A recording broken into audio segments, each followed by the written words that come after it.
اس وقت مہنگائی اور آمدنی کے کم ہونے کی وجہ سے سروائیو کرنا، جس کو گزارا کرنا، یہ بڑا مشکل ہوتا جا رہا ہے۔ بعد ایک آدمی کا ایک لیونگ انداز، رہنے کا ایک اپنا ایک معیار ہوتا ہے، انداز ہوتا ہے،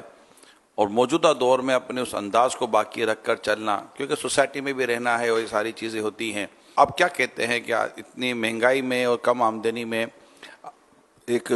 کیسے بندہ اپنا گزارا کرے گا؟ اب اس میں یہ کیا آمدنی اور اخراجات میں توازن برقرار رکھے کہ اب بعض اوقات کیا ہوتا ہے کماتے کم ہیں اور خرچہ زیادہ کرتے ہیں، اور مہینہ پورا ہونے سے پہلے ہی حساب کتاب پورا کر کے اب پھر وہ قرضے مانگتے پھرتے، ادھار سامان لینا شروع کرتے، پھر تنخواہ ملتی ہے تو پھر وہ اس کو پیمنٹ کرنا یا پھر اس کو ٹال مٹول کر کے وہ جھگڑے کرنا۔ تو اگر خوراک میں اور رہنے سہنے کے انداز میں کچھ فرق کرنا چاہیے کہ کم خرچ میں پیٹ کیسے بھرے، اس پر بندہ غور کرے۔ ہمارے بزرگوں کے تو واقعات ہے کہ روٹی پانی سے کھا لیتے تھے تو اس طرح بھی پیٹ بھر جاتا۔ چلو تو ہم یہ اتنی زیادہ ریاضتیں نہ بھی کر سکیں تو کم از کم سادہ غذا، اور سادہ غذا کس کو بولتے ہیں میرے خیال میں یہ سب سمجھتے ہوں گے، اس طرح کا اگر کریں گے تو خرچہ بچے گا اور کم خرچ میں گھر چلے گا اور خودداری برقرار رہے گی، قرض داریوں میں بھی نہیں پڑیں گے کہ بلا کسی سخت ضرورت قرض لینا بھی نہیں چاہیے، کہ یہ مطلب بڑی آزمائش کا کام ہے۔ فرمان مصطفیٰ صلی اللہ علیہ وسلم قرض دین کا عیب ہے، حوالہ تاریخ دمشق لابن عساکر جلد 56 پیج نمبر 523۔ بزرگان دین فرماتے ہیں قرض کا ٹینشن عقل کو خراب کر دیتا ہے، حوالہ میراث جلد 4 بالتصرف۔ تو یوں مطلب یہ کہ قرض کی وجہ سے پھر جو نیند اڑتی ہے، ٹینشن ہوتا ہے، مطلب بعض اوقات قرض کی وجہ سے دل بھی فیل ہو جاتے ہوں گے اور کیا کیا بیماریاں گھر کر جاتی ہوں گی کہ چاروں طرف اندھیرا، قرضہ اتنا لے لیا کہ اب کوئی قرض بھی نہیں دے رہا اور بھرنے کے کوئی دور دور تک اسباب نظر نہیں آ رہے۔ تو شاہی خرچے والے جو ہیں یا اڑاؤ خرچ جو ہوتے ہیں کہلاتے ہیں، جو یہ مطلب غور کریں، اور مینجمنٹ جب تک مینج نہیں کریں گے نا اپنی آمدنی اور اخراجات کو، جب تک آپ کامیاب نہیں ہوں گے۔ مطلب جتنی محاورہ ہے کہ جتنی چادر ہے بندہ اتنا ہی پاؤں پھیلائے۔ تو صحابی ابن صحابی حضرت عبداللہ ابن عمر رضی اللہ عنہما فرماتے ہیں، فرمایا رسول اللہ صلی اللہ علیہ وسلم نے خرچ میں میانہ روی آدھی زندگی ہے،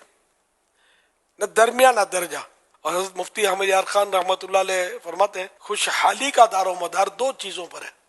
کمانا، خرچ کرنا، مگر ان دونوں میں خرچ کرنا بہت ہی کمال ہے۔ کمانا سب جانتے ہیں، خرچ کرنا کوئی کوئی جانتا ہے۔ جسے خرچ کرنے کا سلیقہ آ گیا وہ انشاءاللہ ہمیشہ خوش رہے گا۔ کمانا آتا ہے لیکن خرچ کرنا نہیں آتا، یہ بس وہ نہ کرنے کا خرچہ جہاں نہیں ہوتا وہاں بھی کرتے ہوتے ہیں۔ میں یہ بھی مشورہ دوں گا جو ایوریج فیملیز جو اس وقت سن رہی ہیں کہ آپ ہر تیسرے چوتھے مہینے اپنے بجٹ کو بیٹھ کر ڈسکس کیا کریں، کیونکہ 2-3 مہینوں میں نا کچھ ایکسٹرا چیزیں آنا شروع ہو جاتی ہیں، کچن کی ایکسٹرا آئٹم آنا شروع ہو جاتی ہیں، باتھ روم کے آئٹم آنا شروع ہو جاتی ہیں، کوئی صاف صفائی کی ایکسٹرا آئٹم آنا شروع ہو جاتی ہیں۔ اگر آپ ہر تیسرے چوتھے مہینے بیٹھ جائیں گے نا کہ یار بجٹ کو اپنے ڈسکس کریں اور جیسی آمدنی اس کے مطابق کریں، تاکہ کچھ ہلکی پھلکی سیونگ ہو کہ کل کو بیماری ہو، پریشانی ہو، اللہ نہ کرے کوئی حادثہ ہو گیا تو پھر کسی سے قرضہ وغیرہ مانگنا نہ پڑے، آگے پیچھے کوئی 2-4 ایسے پیسے پڑے ہوئے ہوں کہ خدا نہ کہتا بچے کو چوٹ لگے اور پھر آپ نے بولے کہ یار ابھی 2-5-10 ہزار ہی نہیں ہے کہ بچے کی پٹی کروا سکیں، تو یہ سیونگ ایریا بھی تھوڑا آپ کا چلتا رہے گا۔ تو 2-5-20% اگر ہو سکے تو کوئی سیونگ موڈ کی طرف بھی جائیں تاکہ کسی بھی پریشانی کے وقت مانگنا نہ پڑے کسی سے، اور اللہ کرے کہ ہم ایک اس طرح کی زندگی گزاریں۔ تو اس طرح کی کچھ اصولوں پر عمل کرنے کی کوشش کریں گے نا تو اور فیملی سپورٹ کرے ایک دوسرے کے ساتھ، اور فرمائشوں کو پروان نہ چڑھنے دیں، اور ضرورتوں کو جہاں بعضوں کا ضرورتیں پوری کرنے کے لیے ہوتا ہے، کہتے ہیں کہ انسان شروع میں ضرورت پوری کرنے کے لیے کماتا ہے، پھر سہولتوں کے لیے کماتا ہے، پھر آسائشوں کے لیے کماتا ہے، اور اس کی یہ لمٹ، یہ اس کی کوئی لمٹ نہیں ہے۔ بالکل، یہ جن کی ایک مہینہ پورا ہونے سے پہلے ختم ہو جاتا ہے نا پیسہ، وہ سر جوڑ کے بیٹھے کہ آخر کیا وجہ ہے کہ یہ پورا کیوں نہیں پڑ رہا، تو یہ کئی خرچے ایسے ہوں گے کہ جس کو مائنس کر سکتے ہوں گے اور مائنس کر دیں تو پورا ہو جائے گا. ایک حدیث پاک میں جو خرچ میں میانہ روی کرے گا، بیلنس رکھے گا، وہ غریب نہ ہوگا. ایک اور حدیث پاک میں جو شخص اعتدال قائم رکھتا ہے، بیلنس قائم رکھتا ہے، اللہ پاک اسے مالدار بنا دیتا ہے. اور جو آدمی ضرورت سے زائد خرچ کرتا ہے، اللہ پاک اسے فقیر کر دیتا ہے. حوالہ کنز العمال جلد 2 صفحہ نمبر 22 حدیث نمبر 5434. جو آپ کو سن رہے نا ان میں مجھے ایک گمان ہے حضور کہ ایک تعداد شاید وہ ہوگی جو کہیں گے حضور 25 دفعہ بیٹھ گئے مگر 25,000 میں نہیں کر چل سکتا، ہمارے سامنے 5,000 روپے کرائے میں چلے گئے، یہ بجلی کا بل یہ آ گیا، بچے کے لیے دودھ بھی اس بار کم خریدا، گوشت تو دیکھا ہی کوئی نہیں ہے، مچھلی کا تو نام سنا ہے، مچھلی ہوتی ہے کوئی کہیں دعوتوں میں دیکھنے کو مل جاتی ہے. تو حضور ایسے جو بیچاری فیملیز ہیں اور ہیں ایسی فیملیز کے جو بالکل کر کسر سے چلتے ہیں اور وہ نہیں ان کو بچتا، تو میری آپ سے درخواست ہے کہ ان کے لیے صبر کی، شکر کی، قناعت کی اور برکت کی دعا کرتے حضور. اللہ پاک ان سب کو تو صبر عطا فرمائے، برکت دے کہ اگر صبر کریں گے فقیر صابر، یہ فقیر کہلائیں گے، غریب مسکین جن کو پورا نہیں ہوتا. فقیر صابر کے فضائل پھر اپنے مالداروں سے، یہ فقیر جو ہیں یہ جنت میں 500 سال پہلے داخل ہو جائیں گے. اب یہ کتنی بڑی بشارت ہے. صبر کریں. اب یہ صبر نہیں کرتے نا، مشکل ہے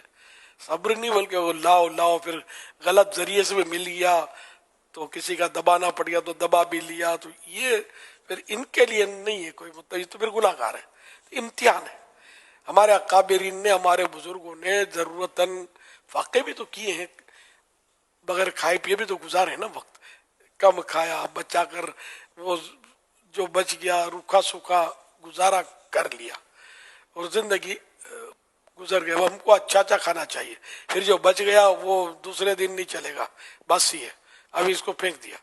ایک تعداد ہے جو مشکل یہ ہے کہ گھر میں جو بچتا ہے کھانا، اس پہ بھی میں نے کہ بہت کچھ پھینکا بھی جا رہا ہے. یہ بھی ایک بے برکتی کی ظاہر ہے کہ صورت تو سامنے ہی ہمارے. روٹیاں بچ گئی وہ پھینک دیں گے، کھانا بچ گیا، سالن بچ گیا وہ پھینک دیں گے. تو انشاءاللہ کوشش کرتے رہیں گے، دعائیں بھی مانگتے رہیں گے، ورد و وظائف بھی ہوتے ہیں اس کے برکت کے لیے، انشاءاللہ ترکیب بن جائے گی.